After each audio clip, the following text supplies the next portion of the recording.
সঞ্জয়দা শোনো শোনো শোনো একটা কথা। বলো। আমি কালকে বাড়ি যেতে যেতে হঠাৎ দেখছি, মানে একটু রাত হয়ে গেছিলো, দেখছি আমার সাইকেলের সামনে হঠাৎ পুকুরের পা থেকে কে যেন গড়ি গড়ি এসে পড়ছে। আচ্ছা। আমি তাকে তোলার জন্য যেমনি সাইকেলটা দাঁড় করিয়েছি, পরে তাকে তুলতে যাচ্ছি, দেখছি আর নাই। এরকম ভাব, ওটা কি হতে পারে? তুমি কি এরকম কিছু তুমি জানো মানে ওটা কি হতে পারে? হ্যাঁ। কি বলো তো? ওটা ভূত।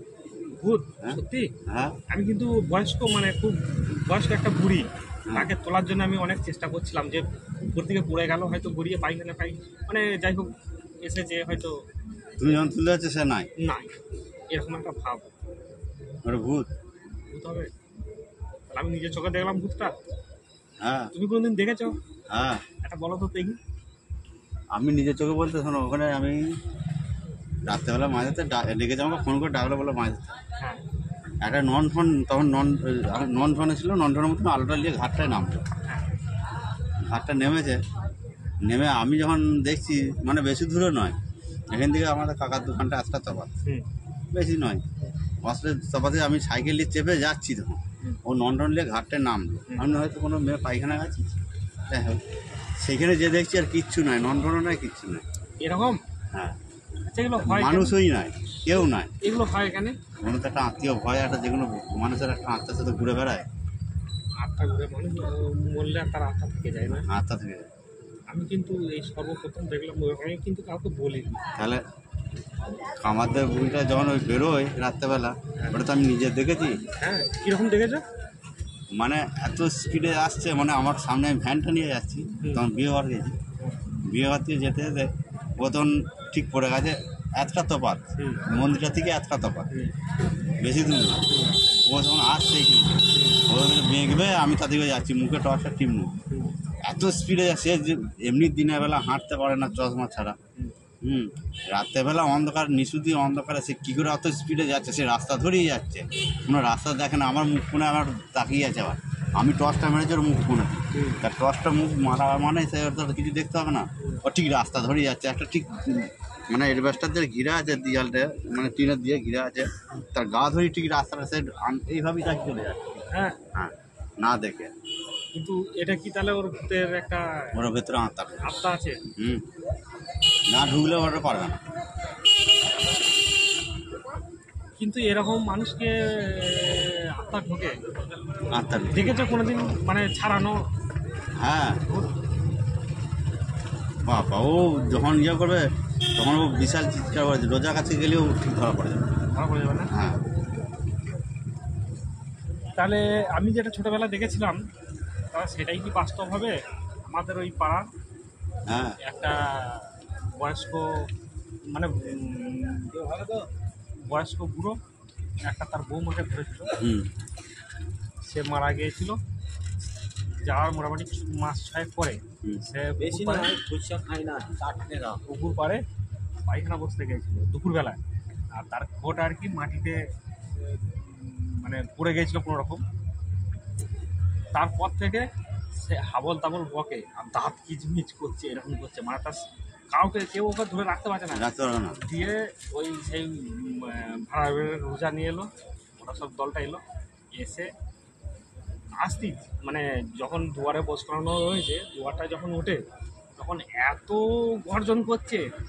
তখন আমরা ছোটো, মানে আমাদের মনে আছে, হ্যাঁ আমরা দেখতে গেছি সন্ধ্যাবেলার দিকে এখানে, আর এত গর্জন করছে, মানে সে পুরো তার মূর্তিটা আলাদা, মেয়ে ছেলে মানুষ কিন্তু মূর্তিটা পুরো আলাদা হয়ে যাচ্ছে। আচ্ছা, ধরেছে? হ্যাঁ ধরেছে। তারপরে তাকে জিজ্ঞাসা করছে তুই কোথা থেকে এলি, বলছে তোকে চিবিয়ে খেয়ে নেবো, এরকমভাবে ওকে অঙ্গি ভঙ্গি করছে।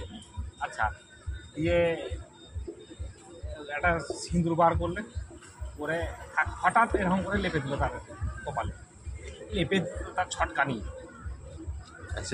হ্যাঁ, বলছে তুই বল, যে মাঝে মাঝে নিজে নিজে আবার চুপ হয়ে যাচ্ছে, আবার তাকে জাগানোর জন্য আবার একটু করে গলায় হাত দিচ্ছে, সে জেগে যাচ্ছে।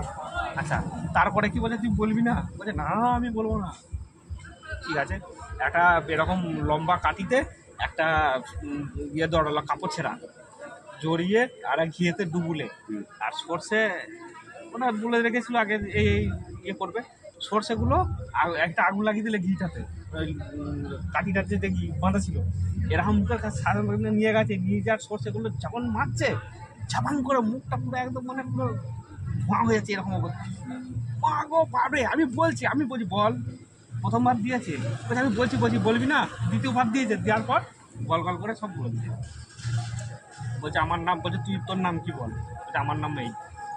কোথায় থেকে ধরেছিস? বলছে অমুক জায়গায় গেলে ধরেছি। কেন ধরলি? বলছে আমার থাকার জায়গা হচ্ছিল তাই আমি ধরেছি ওর গা। বলছে তুই কীভাবে উঠলি, কী সূত্র পেয়েছি? বললো ওর গাটা অসুস্থ ছিল, সেই অবস্থা পায়খানা দুপুরবেলা বসতে গিয়েছিল, তা কাপড়ের একটা আঁচল ঝুলেছিল, আমি সেইটা বেয়ে উঠেছি। বলছে তোকে যেতে হবে? বলছে না আমি যাবো না। বলছে যাবি না মানে? তোকে এখানে থাকতে দেবো না। দিয়ে আবার মেরেছে। আচ্ছা মারার পর তারপরে বলছে তোকে তো যেতেই হবে। বলছে হ্যাঁ আমি যাবো। বলছে কোন দিকে যাবি? বলছে আমি বেশি দূর যাবো না, এই মোর মাথায় যাবো। বলছে না মোর মাথায় তোকে এইখান থেকে মোটামুটি এদের পাড়াটা তোকে সীমানা পেরোতে হবে, তোকে কলসি নিয়ে যেতে হবে। বলছে না আমি আমরা চিবিয়ে খাবো। সঙ্গে সঙ্গে আবার মেরেছে। হ্যাঁ যাবো। তুই কী নিয়ে যাবি বল? বলছে আমি কলসি নেবো না, আমি খালি হাতে যাবো। না ওদের ঘরে বাড়ির লোক বলছে কলসি নিলে দাঁত ফাঁত ভেঙে যেতে পারে, জুতো, হ্যাঁ জুতো নিয়ে যায়। বলছে তোকে জুতো নিতে হবে। হ্যাঁ আমি তাই যাবো। আচ্ছা দিয়ে ওকে কি একটা মানে মন্ত্র পড়ে হ্যাঁ বেশ ইয়ে করে দিল। করার পর ও বললো আয় বেরিয়ে আয় বলতি ও এরকম করে বস থাকতি মেরে ফেলেছে। না চুটা যে একটা জুতোকে এরকম মুখে নিল, মুখে চিবিয়ে ধরে ওকে দেখতে পাচ্ছে না লোক, ছুটে এসে এই সেই দলুইদের যে ঝিলপি গাছ, এই ধরের গাছটা ঠাস করে পড়ে গেছে। তারপর মানে পুরো থেকে তারপর লোক কোথায় গেল কম নিয়ে আসে, কোথায় গেল ক্যানকার ছেলে তারাও পেছনে ছুটছে, কিন্তু টাকা দেখতে ছুটে আস্তে আস্তে দেখতে পেলে যে পড়ে গেছে, অজ্ঞান হয়ে গেছে। কোনো রাস হালকা হলে তাদের হ্যাঁ দিয়ে তাকে তুলে নিয়ে বাড়িতে জল ফাল দিল, রাস ভারী হলে ঢুকলো। কিন্তু এরকম আমি ছোটোবেলায় দেখেছিলাম। আর সেদিনে একটা দেখলাম যে মানে সেদিনে আমাকে কিছু করেনি, তো দেখি উপর থেকে এরকম একটা আলু মাখতে এলি বড় আলু আর মাখবো না। যাক এই ছিল আমাদের আজকের ভূতের ঘটনা। আবার অন্যদিন নিয়ে আসবো। এরকম